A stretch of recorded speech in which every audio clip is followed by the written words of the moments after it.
இன்று நாம் ஜூலை மாத பலன்களை நாம் பார்க்க போகின்றோம். வழக்கமாக உங்களுடைய ராசிக்கும் உங்களுடைய சொந்த லக்னத்திற்கு உண்டான ராசிக்கும் பாருங்கள். அது மட்டும் இல்லாமல் சப்ஸ்கிரைப் செய்யாத நண்பர்களும் சப்ஸ்கிரைப் செய்து கொள்ளுங்கள். இப்போது நாம் ஜூலை மாத பலன்களை விரிவாகவும் விளக்கமாகவும் நாம் பார்க்கலாம். விருச்சிக ராசிக்கு ஜூலை மாத பலன்களை பார்க்கலாம். உங்களுடைய ராசியை மாதம் முழுவதும் 2-5 கூடிய குரு பகவான் 7 இருந்து பார்க்கின்றார். அது மட்டுமல்லாமல் உங்கள் ராசிநாதன் 6 மறைந்தாலும் அவருடைய பார்வை 8ஆம் பார்வையாகவும் உங்களுடைய ராசியை பார்க்கின்றார். 11ஆம் தேதிக்கு பிறகு உங்கள் ராசிநாதனும் 7 மாறி குருவுடன் சேர்ந்து உங்களுடைய ராசியை பார்ப்பதனால் பழம் நழுவி பாலில் விழுந்த கதையாக மாதம் முழுவதும் 1ஆம் வீட்டு பலன்கள் மிக மிக சுபபலம் அடைகின்றது. அதனால் எடுக்கின்ற காரியங்கள் பெரிய வெற்றி. கடந்த காலங்களில் நடக்க முடியாத பல உங்களுடைய முயற்சியெல்லாம் வெற்றி பெறாத பல காரியங்கள் இந்த மாதத்தில் வெற்றி அடையும். அதனால் உங்கள் மனம் மகிழ்ச்சி அடையும். இதன் மூலமாக உங்களுடைய 1ஆம் வீட்டு பலனான மதிப்பு, மரியாதை, அந்தஸ்து, கௌரவம், பேர் புகழ், விருது விசேஷங்கள் கலந்து கொள்ளக்கூடிய வாய்ப்பு, பட்டம் பதவிகள், ஈடுபட்டிருக்கின்ற துறைக்கு ஏற்றவாறு மிகப்பெரிய வளர்ச்சியும் வளமும் பொருளாதார நிறைவும் வருவதற்கு கூடுதலாக வாய்ப்புகள் உள்ளது. இந்த மாதத்தை நீங்கள் முழுமையாகவும் செழுமையாகவும் கட்டாயம் பயன்படுத்திக் கொள்ளலாம். ராசிநாதன் குருவுடன் நேரடியாக சம்பந்தப்பட்டு உங்களுடைய ராசியை பார்ப்பதனால் சகல விதமான நன்மைகளும் யோகங்களும் கட்டாயம் வரும் என்பது தெளிவு. அதே வேளையில் ராசியை நாளில் இருக்கக்கூடிய சனி பகவானும் வகரப்பட்டு பார்ப்பதனால் போட்டியும் பொறாமையும் மறைமுகமான எதிர்ப்பும் கந்திருஷ்டியும் இருக்கும். அதற்குண்டான தெய்வ வழிபாட்டினை செய்து கொள்ளலாம். ஆனால் பெரிய அளவில் பாதிக்காது. காரணம் ராசிநாதனோ செவ்வாயோ ராசிநாதன் சனியோ இருந்தால் சனி செவ்வாய் பார்வையால் கடுமை இருக்காது. இருந்தாலும் அதற்குண்டான விளைவுகள் இருக்கும் என்பதையும் நீங்கள் கவனத்தில் கொள்ளலாம். இருந்தாலும் குரு பகவானுடைய பார்வையால் பெரிய பாதிப்பு இருக்காது. ஆனாலும் இருக்கும் என்பதையும் நீங்கள் நினைவில் கொள்ள வேண்டிய விஷயங்களாக அமைகின்றது. ஆக 1ஆம் வீட்டு பலன் பெரிய அளவில் உங்களுக்கு கை கொடுக்கும். சரியான முறையை பயன்படுத்தி கொண்டு கடந்த மாதத்தில் நடைபெறாத நின்ற பலவிதமான காரியங்களை நீங்கள் வெற்றிகரமாக ஆக்கி கொண்டு பெரிய நிலைமைக்கு கட்டாயம் அவரவர் வயதிற்கும் ஈடுபட்டிருக்கின்ற துறைக்கேற்றார்கள் சாதனைகள் கட்டாயம் படைக்கலாம். ராசிக்கு 2 கூடியவர் குரு பகவான் ஆகின்றார். அவர் தனக்கு 6 இருந்தாலும் ராசியை பார்க்கின்ற காரணத்தினாலும் 11ஆம் தேதிக்கு பிறகு செவ்வாயினுடைய பார்வை 2ஆம் வீட்டிற்கு குருவுடன் சேர்ந்து பார்ப்பதனால் மாத ஆரம்பத்திலே குடும்பத்திலும் சரி பொருளாதாரத்திலும் சரி ஒரு சில தங்கு தடைகள் இருக்கலாம். 11ஆம் தேதிக்கு பிறகு நிலைமை மாறும். சரளமான பணப்புழக்கம் அவரவர் ஈடுபட்டிருக்கின்ற துறைக்கேற்றார் போல் பெரிய அளவிலே வரும். குருவுடன் சேர்ந்து செவ்வாய் பார்வை ராசிக்கும் 2ஆம் வீட்டிற்கும் கிடைப்பதனால் எல்லா விதமான லட்சுமி கடாட்சம் குடும்பத்தில் ஏற்படும். தனவரவு தாராளமாக இருக்கும். சுப நிகழ்வுகள் குடும்பத்தில் நடக்கும். சுப நிகழ்வுக்கு நீங்கள் கலந்து கொள்ளக்கூடிய வாய்ப்புகள் உண்டாகும். உங்களுடைய சொல்லுக்கு ஒரு செல்வாக்கு உண்டாகும். கடன்கள் இருந்தால் அந்த கடன்கள் அடைபடும். நண்பர்கள் மூலமாக பலவிதமான நன்மைகள் ஏற்படும். விஐபிகள் தொடர்புகள் ஏற்படும். வீட்டிற்கு தேவையான ஆடம்பர பொருட்கள் பொன்னகைகள் வாங்கக்கூடிய வாய்ப்புகளும் பலருக்கு கிடைக்கும். 16ஆம் தேதிக்கு பிறகு குடும்பத்தில் பலவிதமான நன்மைகளும் மனத்திற்கு இனிமையான சந்தோஷமான நிகழ்வுகள் நடப்பதற்கு கூடுதலாக வாய்ப்புகள் உள்ளன. இந்த ராசிக்கு 3 கூடியவர் சனி பகவான். அவர் 4 வகரப்பட்டிருக்கின்றார்.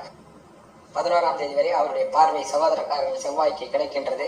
தசாபுத்தி சரியில்லை என்றால் ஆரம்பத்தில் இளைய சகோதரர் மூலமாக சங்கடங்கள், பிரச்சனைகள், கருத்து வேறுபாடுகள், ஒரு சிலருக்கு வைத்திய செலவுகள், பணப்பிரச்சனைகள் என்று வரலாம். ஆனால் செவ்வாய் மாறிய பிறகு நிலைமை சீராகும். உங்களுடைய தைரியமும் வீரியமும் கைகூடும். சகோதரர்கள் மூலம் ஏற்பட்ட சங்கடங்கள் ஏதோ ஒரு வகையில் முற்றிலும் நீங்கிவிடும். நண்பர்கள் மூலமாக பூரணமான ஆதரவு கிடைக்கும். ஒரு சிலருக்கு பயணங்களும் ஏற்படும். அந்த பயணங்களும் பயனுள்ள பயணங்களாக அமைவதற்கும் வாய்ப்புகள் உள்ளன. உங்களுடைய ராசிக்கு 4 கூடியவர் சனி பகவான். உங்களுக்கு அர்த்தாஷ்ட சனி நடக்கின்றது. உடல் நலத்தில் சற்று கூடுதலான கவனத்தை தேவைப்படும். உங்களுடைய தாய்மார்களையும் நீங்கள் கவனமாக பார்த்துக் கொள்ள வேண்டும். அவருடைய சொல்லை மீறி நடக்காமல் அவர் மனம் கோணாமல் நடந்து கொள்வது உங்களுக்கும் உங்கள் தாயாருக்கும் நன்மை. அதே வேளையில் அவர் 4 ஆட்சி பெற்று இருப்பதனால் அங்கே அவர் பலம் அடைகின்றார். ஆனால் 4ஆம் வீட்டின் மூலமாக வீடு, வண்டி, வாசல், வாகனங்கள் சேர்க்கை, வாங்குவது, விற்பது போன்ற பலன்களாம் மிக மிக அற்புதமாக நடக்கும். அதுவும் 16ஆம் தேதிக்கு பிறகு செவ்வாய் 7 மாறிய பிறகு வீடு, வண்டி, வாசல், வாகனங்கள் மூலமாக அற்புதமாக நடக்கும். பூமி சம்பந்தமான தொழில் செய்கின்றவர்களுக்கு மிகப்பெரிய லாபங்களும் யோகங்களும் உங்களுடைய கனவுகளும் ஆசைகளும் நிறைவேறும். பலருக்கு குடியிருப்பு மாற்றங்கள் ஏற்படும். அது அலுவலக மாற்றங்களாக இருக்கலாம். சொந்த வீடு கட்டி கிரக பிரவேசம் செய்யலாம். வாடகை வீட்டில் இருந்தாலும் வசதியான வீட்டிற்கு குடிபோகக்கூடிய வாய்ப்புகளும் உருவாகலாம். அதே வேளையில் படிக்கின்ற மாணவ மாணவிகள் கல்வியில் கூடுதலான கவனத்தை செலுத்த வேண்டும். இல்லை என்றால் கவனச்சிதறல் ஏற்படும் என்பதையும் நீங்கள் நினைவில் கொள்ள வேண்டும். உங்களுடைய ராசிக்கு 5 கூடியவர் குரு பகவான் ஆகின்றார். 5 ராகுக்கு சம்பந்தம் இருந்தாலும் பலருக்கு இந்த காலகட்டத்தில் குழந்தை பாக்கியம் உண்டாகும். காரணம் குரு பகவான் உங்களுடைய ராசிநாதன் உடன் சேர்ந்து பார்ப்பதால் 11ஆம் தேதிக்கு பிறகு பலர் இந்த மாதத்தில் பெண்கள் கருத்தரிப்பதற்கு வாய்ப்புகள் உள்ளது. நீண்ட நாட்களாக குழந்தை பாக்கியம் இல்லாதவர்களுக்கு உங்கள் கனவுகள் நிறைவேறும். பெரியவர்களுக்கும் பேரன் பேத்திகளை பார்க்கக்கூடிய வாய்ப்புகள் உண்டாகும். உங்கள் கனவுகளும் ஆசைகளும் திட்டங்களும் நிறைவேறும். தெய்வ கடாட்சத்தின் மூலமாக லட்சுமி கடாட்சம் ஏதோ ஒரு வகையில் தழுவிக்கொள்ளும். எண்ணிய எண்ணங்கள் ஈடேறுவதற்கு பூரணமாக வாய்ப்புகள் உள்ளது. அதை சரியான முறையில் கட்டாயம் நீங்கள் பயன்படுத்திக் கொள்ளலாம். உங்களுடைய ராசிக்கு 6 கூடவர் உங்களுடைய ராசிநாதன் செவ்வாயை அவர் ஆரம்பத்தில் ஆட்சி பெற்றிருக்கின்றார். பிறகு 11ஆம் தேதிக்கு பிறகு அவர் 7லும் வருவார். 6ஆம் வீட்டு அதிபதி ராசிநாதனே என்பதனால் பெரிய சங்கடங்கள் இருக்காது. போட்டி பொறாமை வம்பு வழக்குகள் மறைமுகமான எதிர்ப்புகள் சனியினுடைய பார்வையின் மூலமாக 11ஆம் தேதிக்கு பிறகு இருக்கும். இருந்தாலும் பெரிய பாதிப்பு இருக்காது. இருந்தாலும் அதற்குண்டான தெய்வ வழிபாட்டினை நீங்கள் செய்யலாம். அந்த தெய்வ வழிபாடு ஆஞ்சநேயர் சுவாமியும் காலபைரவியும் வணங்குவதால் இதற்கு சிறந்த பரிகார முறையாகும். உங்களுடைய ராசிக்கு 7 கூடவர் சுக்கிர பகவான் 7லே குரு பகவான் ஆட்சி பெற்று இருப்பதினாலும் சுக்கிர பகவான் ஆரம்பத்தில் 8லும் பிறகு 7ஆம் தேதிக்கு பிறகு அவர் 9லே வருவார். ஆரம்பத்தில் அவர் 8லே மறைந்திருப்பதால் ஆரம்பத்தில் ஒரு வாரத்திற்கு கணவன் மனைக்குள் விட்டு கொடுத்து செல்ல வேண்டும். கருத்து வேறுபாடுகள் இருந்தாலும் ஒருவர் அனுசரித்து போக வேண்டும். இல்லை என்றால் தேவையற்ற சங்கடங்களும் பிரச்சனைகளும் கருத்து வேறுபாடுகளும் மனக்குழப்பங்களும் வரும் என்பதை நினைவில் கொள்ள வேண்டும். 7ஆம் தேதிக்கு பிறகு 7 கூடவர் 9லே வருவதால் நிலைமை சீராகும். அப்பொழுது ஒருவர் புரிந்து கொண்டு அன்போடும் அரவணைப்போடும் இருப்பீர்கள். பலருக்கு அவர் 9லே இருப்பதனால் பலவிதமான நன்மைகளும் லட்சுமி கடாட்சமும் ஓங்கும்.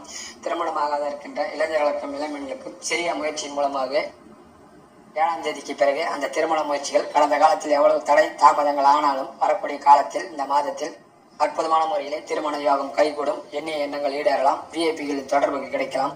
புதிய நண்பர்களுடைய உறவும் கிடைக்கலாம். பலருக்கு இன்ப சுற்றுலா செல்லக்கூடிய வாய்ப்புகளும் உண்டாகலாம். ராசிக்கு 8 கூடவர் புதனாகின்றார். அவர் 9ல் இருக்கின்றார். 8லே ஆரம்பத்தில் சூரியனும் சுக்கிரனும் இருக்கின்றார்கள். வண்டி வாகனங்கள் செல்லும் போதும் விழிப்புடன் இருக்க வேண்டும். இரவு பயணங்களை கட்டாயம் தவிர்க்க வேண்டும். உடல் நலத்திலும் சற்று கூடுதலான கவனத்தை செலுத்த வேண்டும். யாருக்கும் வாக்குறுதி கொடுக்கக்கூடாது. காரணம் சூரியனும் சுக்கிரனும் 8லே இருந்து 2ஆம் வீட்டை பார்க்கின்ற காரணத்தினால் வாக்கு விஷயத்திலும் பண விஷயத்திலும் எச்சரிக்கையாக இருக்க வேண்டும். உங்களுடைய ராசிக்கு 9 கூடவர் சந்திரன். அவர் 4 கிரகம். 11ஆம் வீட்டை வைத்து பார்க்கும்போது 11ஆம் வீட்டுக்கு தர்ம கர்மாதி யோகம் ஏற்படுவதனால் 16ஆம் தேதிக்கு பிறகு குருவும் செவ்வாயும் சாதகமாக இருப்பதனால் 9லே சூரியனும் 9லே 16ஆம் தேதிக்கு பிறகு சூரியனும் வருவதனால் 9ஆம் வீட்டின் மூலமாக ஒரு சில நன்மைகள் ஏற்படும். குறிப்பாக தந்தையாலும் தந்தை உறவுகளாலும் பலவிதமான நன்மைகள் ஏற்படும். வெளியூர்களுக்கு வெளிநாடுகளுக்கு செல்லக்கூடிய வாய்ப்புகள் ஏற்படும். இளையவர்களாக இருந்தால் உங்கள் தந்தைக்கு அந்த வாய்ப்புகள் உண்டாகலாம்.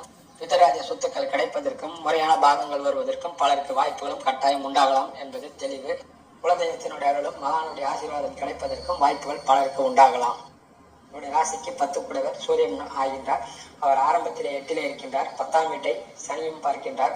16ஆம் தேதிக்கு பிறகு செவ்வாயும் பார்ப்பதனால் தொழிலதிபர்களும் சரி பணியில் இருப்பவரும் சரி முழு கவனத்துடனும் எச்சரிக்கையுடன் செயல்பட வேண்டும். இல்லை என்றால் தேவையற்ற சிக்கல்கள் அவப்பெயர்கள் அரசாங்கத்தினுடைய விரோதம் எல்லாம் வருவதற்கு வாய்ப்புகள் உள்ளது. ஆனால் எல்லா வகையிலும் நீங்கள் விழிப்புடன் இருக்க வேண்டும். தொழிலதிபர்கள் புதிய முதலீட்டை தவிர்க்க வேண்டும். எந்த வேலையாக இருந்தாலும் நீங்களே நேரடியாக யாரையும் நம்பாமல் உங்களுடைய கண்காணிப்பிலே வேலைகள் இருக்க வேண்டும். அதே போல் அரசாங்க வேலையில் தனியார் வேலையில் இருப்பவர்கள் கவனமுடனும் தர்மத்துடனும் சட்டத்துக்கு உட்பட்டு நடந்து கொள்ள வேண்டும். இல்லை என்றால் பேர்கெடுவதற்கு வாய்ப்புகள் இருப்பதால் மிகவும் எச்சரிக்கை தேவை. பலருக்கு 16ஆம் தேதிக்கு பிறகு 10 கூடவர் 9லே மாறுவார். பலருக்கு அப்பொழுது இடமாற்றங்கள் வருவதற்கும் வாய்ப்புகள் உள்ளது. அப்படி இடமாற்றங்கள் வந்தால் தாராளமாக நீங்கள் ஏற்றுக்கொள்ளலாம். 11ஆம் வீட்டினுடைய அதிபதி புதனாகின்றார். அவர் ஆரம்பத்திலே 9லும் பிறகு அவர் 10லும் வருகின்றார். 11ஆம் வீட்டில் ராகிக்கு சம்பந்தம் இருந்தாலும் குரு பகவானுடைய பார்வை நேரடியாக விழுவதினால் 11ஆம் வீட்டின் மூலமாக லாபங்கள் கட்டாயம் உண்டாகும். எண்ணங்களும் கடன்களும் ஆசைகளும் நிறைவேறும். மூத்த சகோதர சகோதரிகள் மூலமாக எல்லா விதமான நன்மைகளும் ஆதாரங்களும் ஏற்படும். ஒரு சிலருக்கு கணவன் மனை மூலமாகவோ அல்லது குழந்தைகள் மூலமாகவோ எதிர்பாராத அதிர்ஷ்டங்களும் லாபங்களும் கட்டாயம் உண்டாகும். அவர்கள் மூலமாக சுபகாரியங்களும் உண்டாகும். ஒரு சிலருக்கு கடன்களும் உண்டாகும். அந்த கடன்களை நீங்கள் சுபகடங்களாக எடுத்துக்கொள்ளலாம். ஆனால் 19ஆம் தேதிக்கு பிறகு 11 கூடியவர் 10லே வருவார். அப்பொழுது அவர் சனியினுடைய பார்வையும் செவ்வாயினுடைய பார்வையும் வாங்குவதனால் சொந்த ஜாதகம் 16ஆம் வீட்டிற்கு சாதகமாக அமையாமல் பாதகமாக இருந்தால் மூத்த சகோதர வகையில் சங்கடங்கள் வரலாம், விரோதங்கள் வரலாம், அல்லது வைத்திய செலவுகள் வரலாம் என்பதால் நீங்கள் விட்டு கொடுத்து செல்ல வேண்டும். புதிய முயற்சியை கட்டாயம் தவிர்க்க வேண்டும் என்பது 16ஆம் வீட்டின் மூலமாக தெரிவிக்கின்ற பலன்கள். இருந்தாலும் 11ஆம் வீட்டிற்கு குரு பகவானுடைய பார்வை இருப்பதனால் தலைக்கு வந்தது எதுவாக இருந்தாலும் தலப்பாயோட போய்விடும். பெரிய சங்கடங்கள் வராது என்பது ஆறுதலான விஷயமாக அமைகின்றது. விருச்சிக ராசிக்கு 12 கூடியவர் சுக்கிர பகவான் 12ஆம் வீட்டை ஆரம்பத்திலே ராசிநாதன் பார்வை செய்கின்றார். பிறகு அவர் 8லே இருந்தாலும் பிறகு அவர் 9லே வந்து விடுகின்றார் 12ஆம் வீட்டு அதிபதி. அதனால் உங்களுக்கு ஆகக்கூடிய செலவுகள் எல்லாம் சுபவீரிய செலவுகளாக இருக்குமே தவிர வீண் வீரிய செலவுகளாக இருக்காது. பலருக்கு ஆன்மீக பயணங்களும் ஒரு சிலருக்கு இன்ப சுற்றுலாவும் அமையும். அதற்கு ஆன்மீக பயணங்களுக்கு 12ஆம் வீட்டை விருச்சகராசியின் மூலமாக பயணங்கள் இருக்கும். அந்த பயணங்கள் ஒன்று ஆன்மீக பயணங்களாகும் அல்லது இன்ப சுற்றுலா பயணங்களாக அமையும். அந்த செலவுகள் சுபவிரிய செலவுகள் கட்டாயம் நீங்கள் எடுத்துக்கொள்ளலாம். ஆக விருச்சகராசிக்கு செவ்வாயும் குருவும் சுக்கிரனும் சாதகமாக இருக்கின்ற காரணத்தினால் 17ஆம் தேதிக்கு பிறகு பல வகையில் விவாதங்களும் லாபங்களும் வெற்றியும் ஜனப்பிராப்தியும் பெரிய அளவிலே கட்டாயம் கை கொடுக்கும் என்பது தெளிவு. சரியான முறையில் பயன்படுத்திக் கொள்ளலாம். தொழிலதிபர்கள் மட்டும் விழிப்புடனும் எச்சரிக்கையுடனும் கட்டாயம் இருக்க வேண்டும். விருச்சிக ராசி நண்பர்களுக்கு மகானுடைய ஆசீர்வாதமும் முருகருடைய வழிபாடும் பெரிய அளவில் கை கொடுக்கும்.